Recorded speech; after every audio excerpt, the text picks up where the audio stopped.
Hello. So we're coming from Zoom unexpectedly. We were hoping to do an Insta Live this morning, but it's not what was meant to happen, obviously, because it wouldn't let us share together. So yeah, so we wanted to talk about intuition and the rational inner cynic. And I guess this came about for me anyway. Recently, I've been reflecting on it a lot because I recently launched tarot readings as kind of an official offer on my site, owned it, put it out there. And I was conscious that I'd been really hesitant to do that. And so I was wondering around that. And um, like anything that we hold back or is hard for us to allow to be visible tends to indicate there's some shame around it, there's some judgment around it. So I was wondering about that for myself. And I realized that the tarot readings are harder for me than the astrology, actually, because with astrology, it is an intuitive art, and it rests on a really different kind of worldview than our mainstream worldview. But there's a data to it, there's a science to it, and so there's sort of something that feels a bit more reasonable and concrete. Whereas with tarot, it's like intuition. So it's really irrational knowing. And that's kind of the term that I really stuck with me because even in that, like if you call someone irrational, that's a really derogative kind of offensive thing to say. Yeah, It's you're not complimenting them. But actually there's lots of other ways of processing information and knowing that aren't rational, reasoned logic, which is really what that means. And yet there's so much implied in that term irrational. And instinct and intuition are non-rational ways of knowing things. And obviously, Delphine, a lot of your work is around intuition and guiding people and women in particular to heal these sort of inner conflicts. So we've yeah, been chatting about it a bit, and it sort of felt yes, natural we have. to put it out there. Yeah, yeah. I mean, there's a lot of different directions I could go in there with what you're sharing, but like the first, I think, is kind of normalizing that this is even an issue because, it's not just like a personal struggle that's something that we have. I think it's like across the board, it's the state of the world, we're in a time where we're rehabilitating these parts of ourselves and reclaiming these aspects that we were like completely cut off from.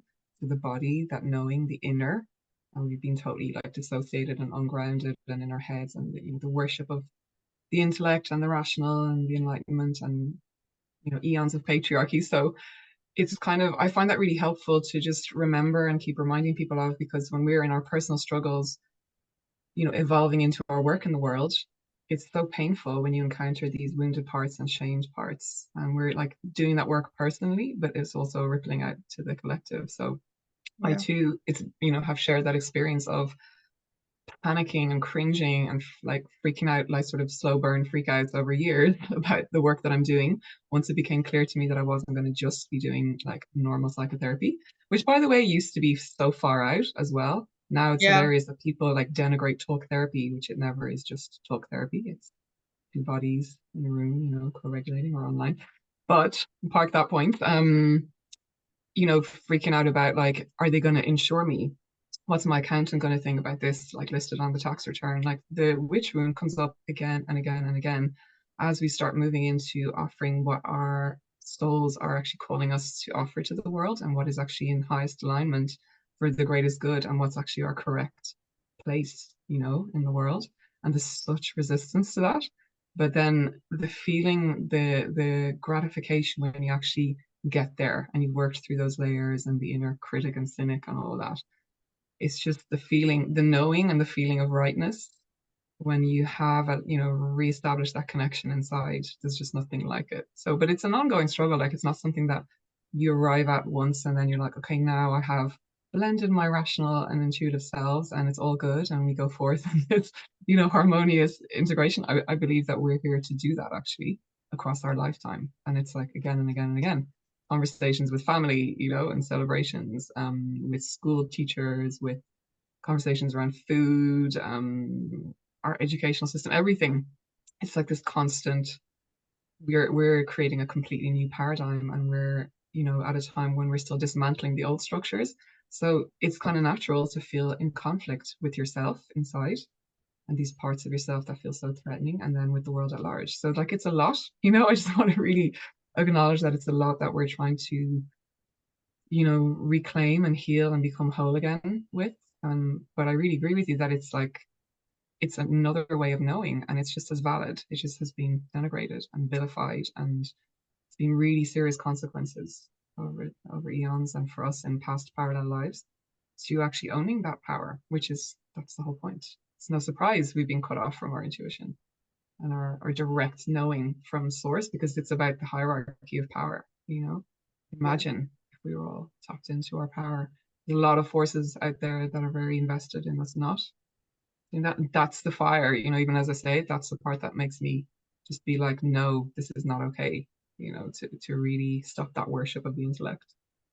Yeah, and it's like it really just keeps us disconnected from ourselves. So it's like we're robbed of parts of ourselves because we have all of this non-verbal, instinctual, and intuitive information happening in our system. But a lot of it is unconscious. And then we don't dare to go there because it's so invalidated, it's so shamed.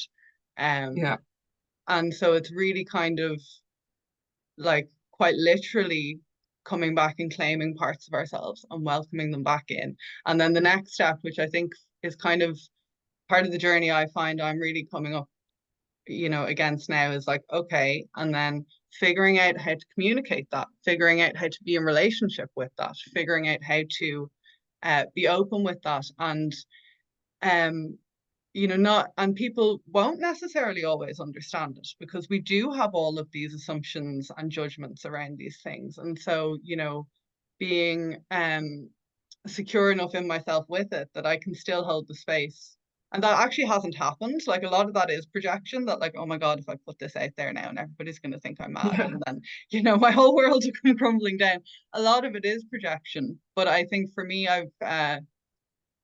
I've kind of needed to come to a place where I feel solid enough that if I was challenged, I actually think I'd be okay because I can really, um, I can understand it well enough in a rational sense to be able to meet people there and talk about it. And that's almost maybe another element of the integration. It's like um, not putting down the rational either or the logical either. It's yeah, like trying to have both and I loved what you said about rehabilitation. Like this is such a time of rehabilitation because I yeah. tend to like a big pillar of my thinking at the moment is around kind of the left brain and right brain attention and a lot of Ian McGilchrist's work and like the goddess versus the alphabet Mm, that kind of really get into that and the connection between either right brain or left brain dominance and our culture and how like we used to think that the spheres of the brain were kind of responsible for different tasks, and that's not true. But it sort of seems that they have very different types of attention, and we're in a very left brain dominated culture, and we have been for a long time. And the left brain is really rational, linear. It tends to abstract things and be able to then kind of fix them and work on them. So it's kind of also our doer part that I'm this self that's working on things and able to kind of focus attention like that, which of course is, wonderful in loads of ways. But we've been really unbalanced now and we yeah. really kind of don't value all of the right brain, which is much more like receiving the whole, getting a whole impression. And it's Mm, really verbal. And so it's really linked to this sort of intuitive instinctual knowing. And also what you were saying about psychotherapy, like psychotherapy in some ways is sort of like the witchy sister of the sciences. Um, totally. Yeah, even yeah, well, psychology is more diagnostic, but definitely psychotherapy. It's definitely humanistic psychotherapy as well. yeah, You know, because it's so subjective. That's like it's it's instead of meaning trying to making. be, Yeah, yeah, exactly. And yeah, and it's all about the inner world and not just the outer material world. And it but it's lovely that it's sort of, or at least my experience with it has been wonderful that it's sort of on that shoreline. So there's so much science you can tap into about all of these unconscious processes and these nonverbal processes and what's actually happening there that sort of for me kind of satiates and calms that rational part, Mm. you know? That's a really interesting point. Like, oh, there's loads of juicy things I want to talk about here. But when I was doing the training like 10 years ago, having the sort of science backing it up a bit was really helpful as well for me to just step out on that ledge further into okay, okay, okay. But at the same time, I did always just know things to be true. I always had a strong knowing. And it's no wonder we've ignored that because growing up, like it got us into trouble to be like, they're not saying the truth. There's something else going on here, but I'm being told something opposite. So it's just being like we've been gaslit our whole lives, really, at some level. Things are not sustainable. Things are bad for you. There's emotional stuff going on. You're picking up on signals intuitively, psychically, all of that. So it's no wonder we mistrust that. But then also, I think there's a little bit of a risk in always seeking the scientific backup for things because while, yeah, like Freud had kind of figured out stuff that has since been backed up by neuroscience. And that's really exciting because I love me a good blending of paradigms. And like yourself, I'm really strongly like designed in that way to want to harmonize the opposites and bring it all together. That's the heroes gammas part. That's the true heroes gammas, the union of soul and body and all aspects of us and bringing things into harmony. So that's a really strong desire. But at some point, I think that we also have to, rebalance that whole thing into like we all need a bit more practice at the intuitive aspect. Yeah. We all need more time spent on to so much pulling us out of ourselves. There's so much designed to have us ungrounded, that we need a lot more attention to kind of the inner and to the inner knowing and the inner signals. So much trauma that we're healing, so much disconnect, that we have to sort of just even hear past the noise, like what do I think and feel and know about this? Like really simple everyday things. And then, to bring it back into balance as well, to not overly fetishize, my instinctual knowing either, because a lot of it is really traumatized. So we need to do shadow work. We need to do a lot of inner child healing, a lot of inner work, a lot of body, nervous system healing, because people kind of go off, on a whim doing things because they're just like, it was my inner knowing, but without balancing that out with, yeah, like the kind of the masculine, like the container, the structure, the reason we shouldn't throw out the reason either. Like it's there in service to the higher knowing, which there's quotes from Einstein and everybody that talk about that, how the ego should be in service to the soul. So we're like just in such a rebalancing. We are the rehabilitation generation, and we're in such a rebalancing game that it's hard to like get it right and do it all perfectly. We need to give ourselves grace. But I think the thing that helps me the most is bringing it back into that personal sovereignty and intimacy and relationship with self, and that secure attachment with self. Actually, of course, I would conceptualize it that way, being a therapist, but it really helps me because there's so much like fawning and freezing and like kind of out there attention to the other. What are other people saying? If you're not fostering that inner connection with yourself by actually inhabiting yourself, you just don't know. And even in this whole realm of healing and well-being and spiritual growth and kind of spiritual Instagram, like people are still getting their cue from human design readers and theories and maps without running it past their own system and their own filter. I've Yeah. done that my whole life, in one theory or system or another. And what it all boils down to is like the connection with self, and being in your belly, like literally in your lower body, and kind of doing the work to re-inhabit the body.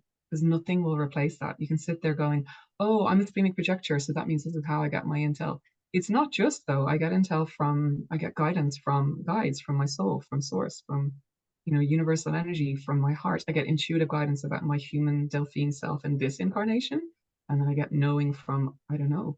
So I'm trying to still discern where's the Mm, knowing coming from. I pick up stuff from the collective. Some of it is actually shady. So I think that's the most important thing, is to have the foundation of connection to self mm. really as a primary focus. And that's the hardest one because we kind of go off and we don't want to come back home. It's like our attention will go anywhere into our phones rather than you'd be reading a post about like 10 ways to kind of tap into your intuition instead of like what sitting on Yeah. on your bed trying to go to the toilet, overriding your body's signals. Or, instead of going, oh, hi, how are you? And like having an intimate relationship with yourself here and now. It's very vulnerable to really talk to yourself and talk to yourself softly and kindly and honestly. That's the last bastion, I think, of that liberation and that reclaiming of our power. Yeah, and I feel like you've said so much there. I'm like, there's too many things I could Yeah, pick on a up roll. on. But It's subtopics. yeah, but I think, yeah, like the primacy of our experience, like really empowering Yes. direct experience and direct knowledge is so important. And I'm really glad you kind of picked that up when I was talking about the validation of the sciences, because it does need to be balanced, that actually our experience, our subjective experience is such a wealth of knowledge and truth in itself, with without having to go up into our heads or go out into the world and um find a theory to legitimize it. It's like actually just Yeah. the experience that we're having is probably the most important starting point. Yeah.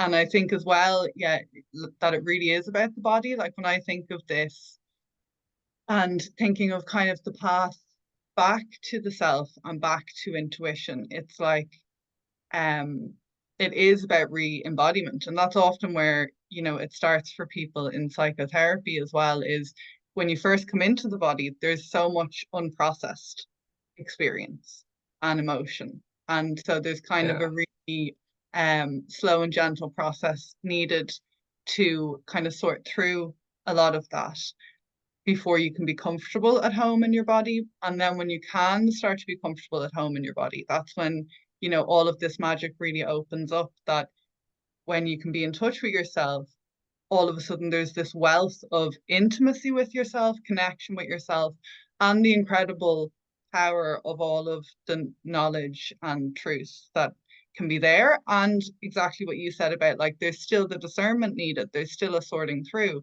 because I'm still an emotional creature and I'm still a reactive creature. And sometimes, my emotions are offering me really valuable truth about a situation. And sometimes something from the past has been activated for me, or some sort of my own shadow or judgment is, being mirrored back to me by someone. And so it's like that's where the discernment comes in, about being able to sort through.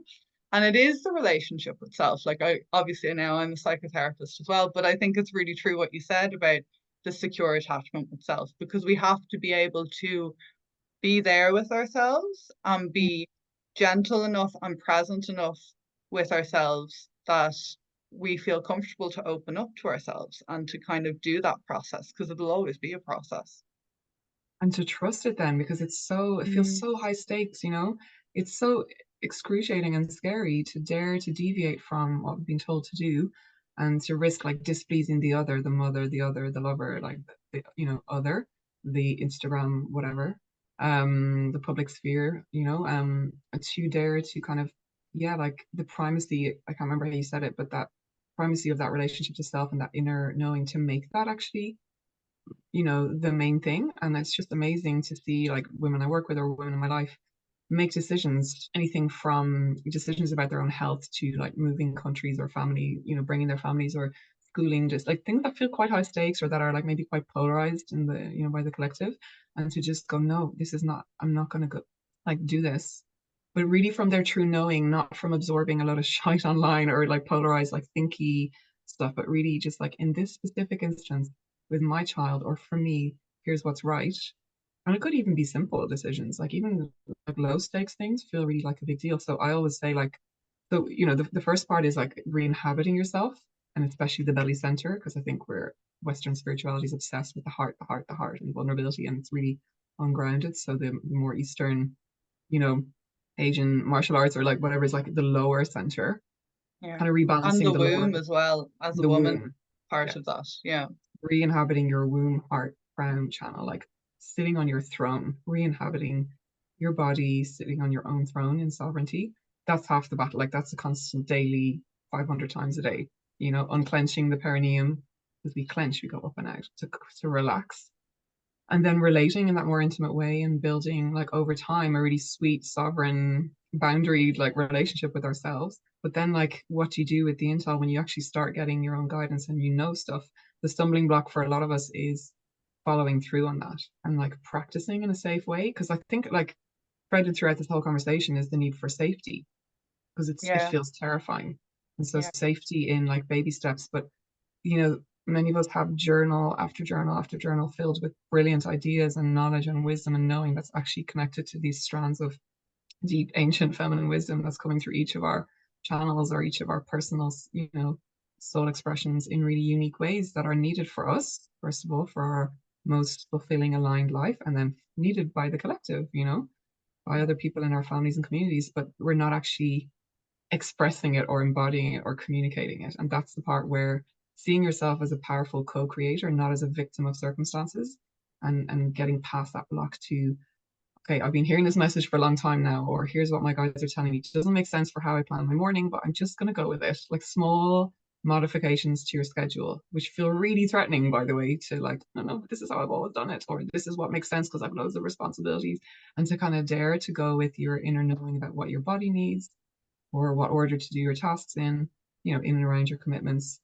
That's where a lot of my fortifying has happened, to dare to do that in a way that feels like low stakes enough, but still significant. And that's what I support women through as well. Like, well, how about if you followed that guidance? That sounds really amazing. Like, what would that look like in your day? Yeah. And then what do you need to feel safe about doing that and practicing and then reviewing what you've actually done differently and kind of, you know, assessing it. Like this sounds more rational, but there's a rational aspect to it. Like there's a kind of like you would do in any company or any process. Like let's trial this and let's assess it and then look at tweaking it. And where am I actually getting caught up in, yeah, unprocessed emotional stuff or being driven by more shadowy things? Mm. And where is it actually surprisingly benefiting me? And often you can kind of amass this whole body of evidence then, which our rational mind needs to feel safe. It's like, because it's like, you know, alert, alert, she's going to be doing things differently, like panic, panic. Mm. And when we block ourselves, then the inner critic doubles down on, like, you're an idiot, or this is all nonsense, or denigrates all your attempts at change. So we need to give our ego selves like a little bit of safety and evidence that, like, you see, you chose that person to do this thing, or you went this way, or you know, made a choice that seemed a bit irrational, but it worked out really well. What was going on there? Like, what were you listening to? Where were you, you know, was that actually in your highest good? And is this actually a way you could live more? So we do need evidence to amass to not think we're crazy and like we're gonna mess up our lives, you know? And I think that, you know, there's an evidence piece in that, but it's also like reflecting so that we can integrate. You know, it's like actually coming back and paying attention and you know, noticing what happened so that we can integrate that and Yeah. know that more clearly moving forward. And there was something else you said that I really want to pick up on, but before that, I just have to share when you were talking about the belly center and the channel. I just had this lovely sort of like relaxation into my seat, and I'm still just really with that. Like I feel really kind of supported and softened down into my seat in the chair, which is just so nice. And it feels good to share that as well, like Yeah. considering what we're talking about. And Um, that's just like relaxed me into mine. So it's such a kind of a mm, co-regulation, to use a nerdy term, but it is like that's the science behind it. But it's just this beautiful resonance. The more grounded you are, the more grounded someone else can be, and then it's just like this whole new, yeah, mirroring. and this actually wasn't even what I was going to say, but as you share that, I'm thinking of kind of the field between us, and I was thinking of our creativity, you know, that like when we, as you were early on when you were talking about kind of when we settle into ourselves and the knowing and the truth in ourselves, I was thinking that then what slowly starts to happen is like our orientation has changed. And so we're not just dealing with this world we're in and having to deal with it. It's like, well, actually, I know things, I desire things. And Mhm. what happens if I move from this place? And as I was thinking that, then you went into talking about being a co-creator and collaboration, and I was like, exactly, that's exactly it. Yeah, that's so nice. Because Yeah. we're in the flow of a similar stream, you know, and just different expressions of it. It's gorgeous. And the other thing you said, you know, when you were talking about like actually following the guidance and the intuition, Yeah. and that it can be so difficult. And, you know, I really recognize that. It's like, it reminds me of kind of a probably in a way you could say like the beginning of my healing path when I was very early on in psychotherapy. And there was sort of, I started to realize that I have a really intellectual spirituality of all of these Mhm. beliefs. And I do really believe them on an intellectual level, but it's not how I live. And that actually putting them into practice, it's like really slowly building a relationship then and building Yeah, that trust and that faith. And I think it's kind of the same thing with the intuition. And I was also struck by that, our routines and our structures of the way things are, yeah, that's quite left brain. That's a system, an abstract system that we have that's fixed. And there's a security in that. totally. Yeah, Whereas the right brain fluidity is responding to more information than we could recognize consciously in any moment. And so there might be an intuition to do something different. But that means moving away from the security of that left brain structure. So I was really with that, literally yeah. that rebalancing as you were kind of describing that. And that's the mastery, because like sometimes you need to really double down on the kind of free flow time. Like for me, there was a big period of rebelling against, and some of it was the inner saboteur, but some of it was just like, no, I can't show up at a particular time just because the system has needed me to. So I had some months and years and different times in my life and my healing journey where I needed to really, really be in my flow just to know what is my flow. Like I remember therapists asking me, what time would you go to bed if you were just like not being mean to yourself about it or like not struggling? And how would you naturally live your day? Not like your ideal day, but like how would your system currently, not theoretically, like what is the truth of what you need at the moment? And it was just like what? I couldn't even answer that question. So I kind of observed. And there's such a poignancy and so much, loss and grief around it then when you actually start winding your way back to your organic rhythms and patterns. So I had to do a lot of that before I then kind of came back into a dance between the two. There's enough foundations in my life to support me as a very neurodivergent autistic person to actually, and type 4 in the Enneagram, to throw in a few more maps, to not be in the complete flow and soup of like feminine, sort of void all the time, or like, going way into pleasure to the degree that I'm not able to actually function and show up for life. So I have certain structures in place, but I'm not so hard on myself when I break away from those structures because then it's a respect thing. It's like, okay, no, actually, that was intended originally, but here's what's needed now, and that's okay.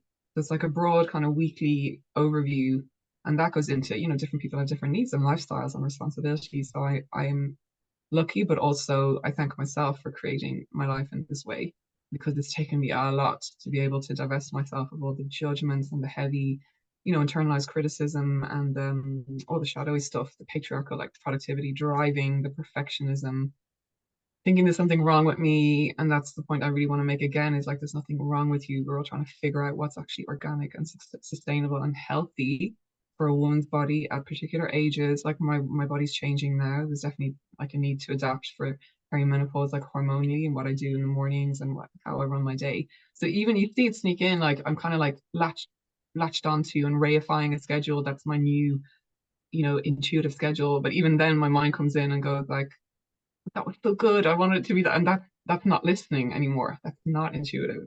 So then it needs adaptation because we're variable, changeable creatures. And that's, the whole thing of restoring soul and the feminine and the wisdom of that we are not robots.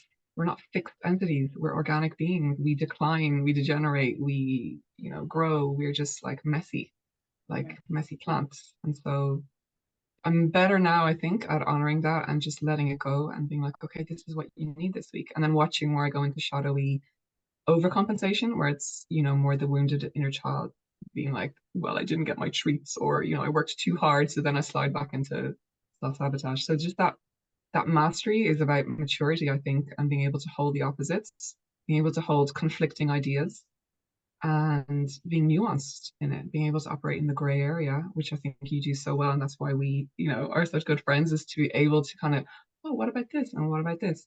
But also to apply it in our lives, not just as tantalizing intellectual concepts. Like, what does that look like when you can hold the tension of opposites and come into some kind of harmony and wholeness in yourself, honor your true nature while being a functional being in the world? Again, it's a big ask. So we're all different places with that, and it just helps so much to have others who have that awareness and who are mirror like modeling a different way of being, who are bringing through their wisdom, like daring to bring through their wisdom, as you know we were talking about before.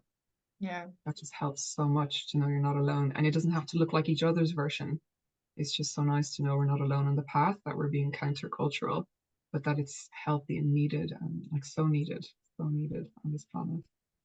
And I think that's so true because one of the big resistances and difficulties that kind of um is part of not doing this and keeping things the same is like belonging, like I don't want to be Yeah, cast out and but isolated and called crazy. And then when you have the privilege of being in community with people, and like I often really experience this with like I'm lucky to have met a lot of phenomenal women and be in community with a lot of phenomenal women that are bold and really integrated and have deep knowing and share it, and have that modeled. And also, a lot of the time when somebody does that, it's like, oh my God, I was feeling that too. And I totally.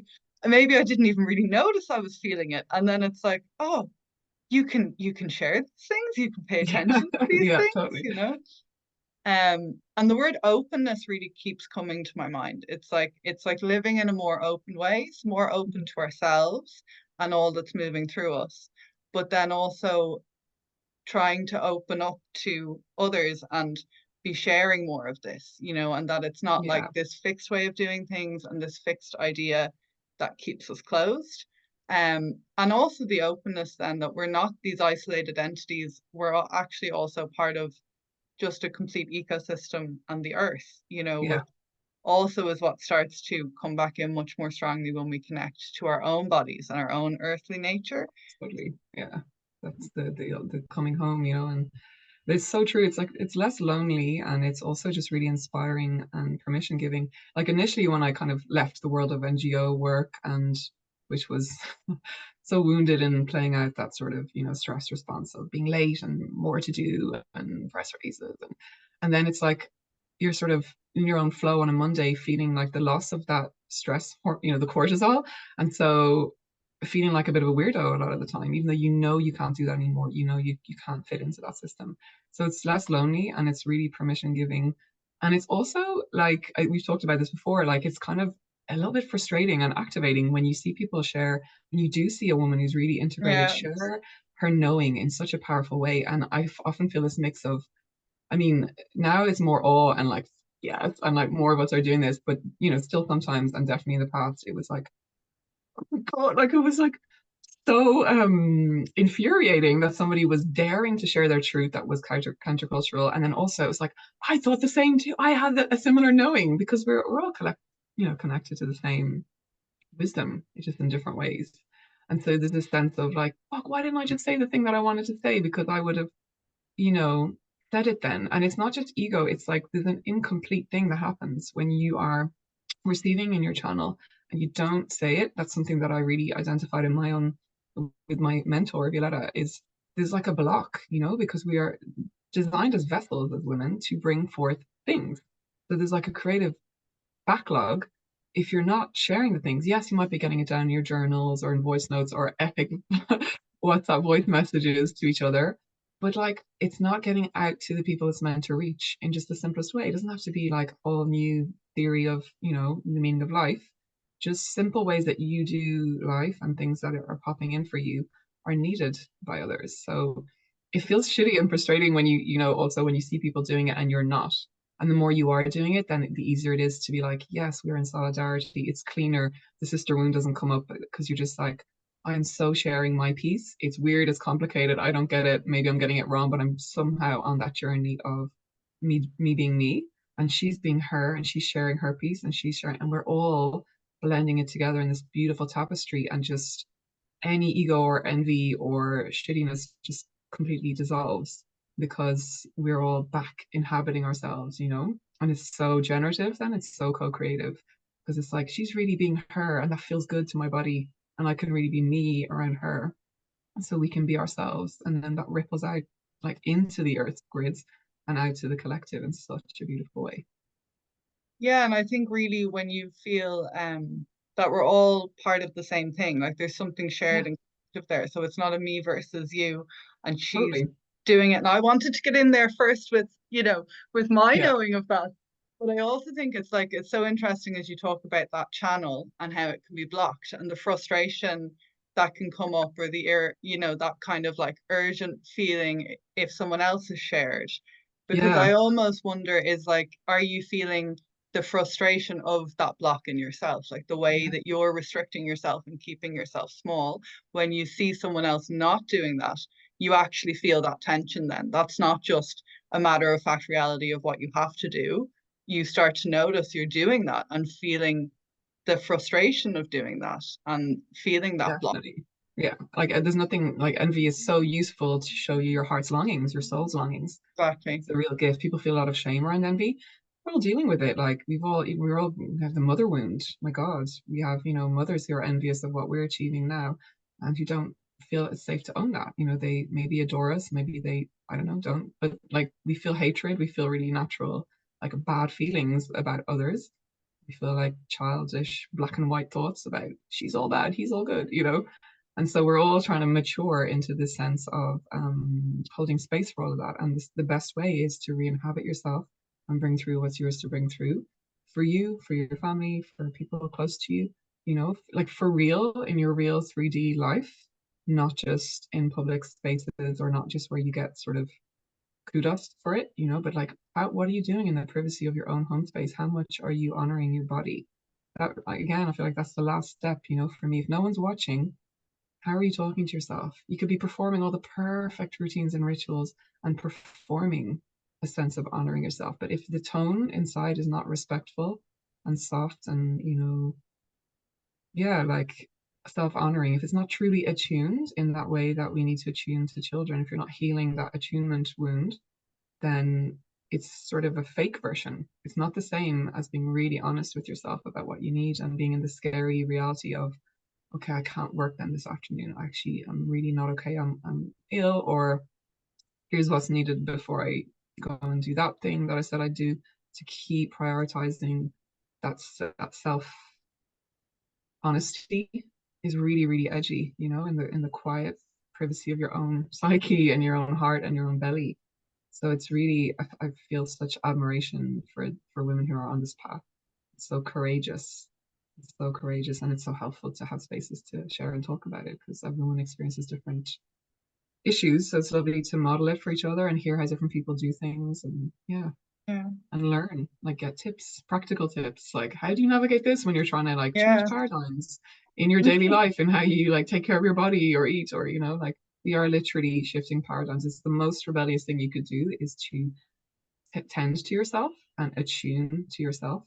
That's like two fingers up to the patriarchy. It's not about what you say online or what you say in it's how you are in your relationships, of course, but the relationship with self is really the ultimate one that nobody can get at. Nobody can actually, trample on that once you strengthen it and become more sovereign in it. That's the part that's just like, yes, I've healed and I've come home. This kind of the ongoing endeavor for me and many of us. Yeah. And capitalism will be in real trouble, if we realize that actual Mm-hmm. satisfaction and joy and love are all things that we access within ourselves and not Exactly. things we can run out and consume. To fix ourselves. That's it. It's people talk, there's such a shadow around it being selfish or navel gazing. It's the least selfish thing you can do because being well and congruent with yourself and not in conflict with yourself, having done the work on your superego and all the parts work or whatever you want to conceptualize it as, means that you're then in much less reactivity and ego fixations and object relations and shitty dynamics with other people, and you're coming from wholeness and not from lack. You're not like, make me feel better or I want something from you. You're not treating people as objects because you're not treating yourself as an object. So then it is like the death of capitalist, patriarchal, extractive, more than nonsense, stronger word than nonsense is needed, and the devastation and the distortion. But then, yeah, it's like you minding yourself in private ways is actually really powerful because it ripples out across the board, and you're not trying to compensate for the deficits you've been told you have that are not true, that are actually the deficits of the messed up society that is crumbling now. And So yeah, how that we, could be a whole. yeah, Sorry. I was just gonna say how we really create something different. It's like that Yeah, there's such necessary inner work for activism. It's not all about railing against the system. It's like we actually have to be different, and yeah, from that place we can create differently. Um, exactly. I feel like we should It's the probably start foundation. wrapping up, We Delphine, should, because or we I could knew go we'd into a have whole this other problem. segue. Yeah, Yeah, definitely. But yeah, what a delight to talk about all this with you and just yeah, bring it out and leave, get more clarity. yeah. No, it's been really lovely. And one thing I'm conscious of, which will kind of segue into, if there's anything we want to share with people about if they want some soul guidance or support on their path, the different offerings we have at the moment.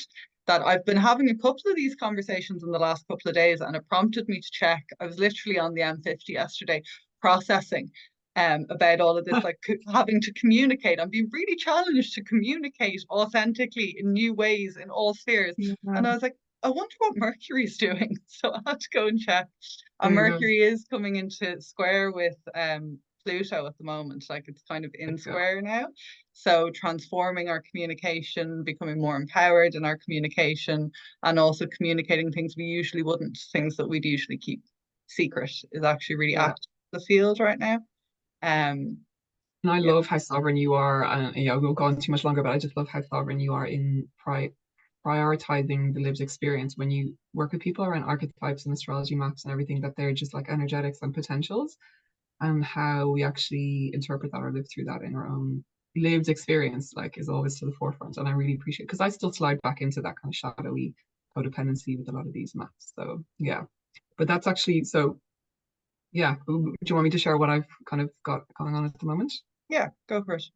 That's actually a huge aspect of how I work with women in a group mentorship guided that has just opened up a second cycle this week. So the group is open this week again for people to join and be a part of for the next 10 weeks. The first round was absolutely beautiful. And the part that was so much, that was most fulfilling, I think, for me to witness was how the women in the group made it their own and integrated all the knowing and all the learning and the knowledge and all the kind of intentions.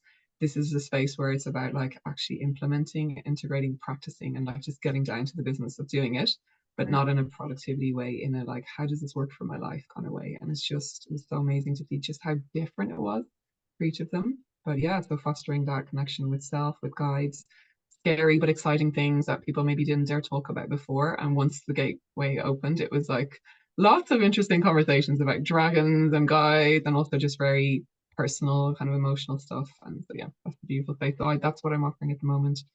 And it's a lovely space to have that in group calls and the Telegram group 3 days a week. And then I do one-to-one mentoring as well, which is like deep, refined one-to-one kind of making that difference between all the things you know, intend around these themes for yourself and actually making it happen, kind of joining the dots and the missing pieces to make it personally real in your life.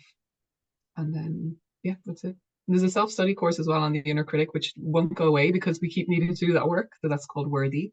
And the women in guided work through that a lot because it just keeps being a handy thing to have to work with the Mm. inner critic. So yeah, just name check that one as well. I keep kind of being like, oh, I don't want to do that anymore. And then it's like, you can't not, Sophie.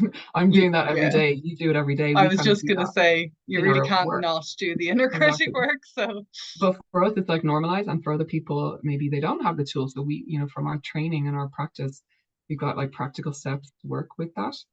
So that's I think what's helpful about the paradigm of psychotherapy, and why it's so helpful that you're working in astrology and tarot with all those archetypes now, using your intuition and bringing forth what you know about like childhood development and the shadow and coming from a psychotherapy paradigm is so needed. Like we need people doing tarot who are psychotherapists, people doing, energy work who are trained in psychotherapists and understand the machinations of the unconscious and all of that stuff that blocks a lot of people in their spiritual evolution. So yeah.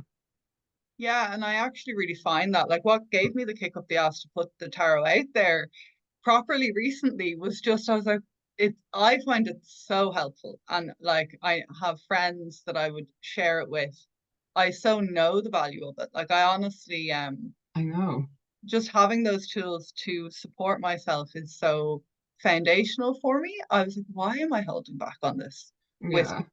and it's often my experience when I get to do tarot readings with people that it really is about like guiding, where the healing needs to happen or where that unconscious block is and where they can access more support in themselves or around themselves kind of along that journey. So I do think the psychotherapy lens really comes into it. It's invaluable.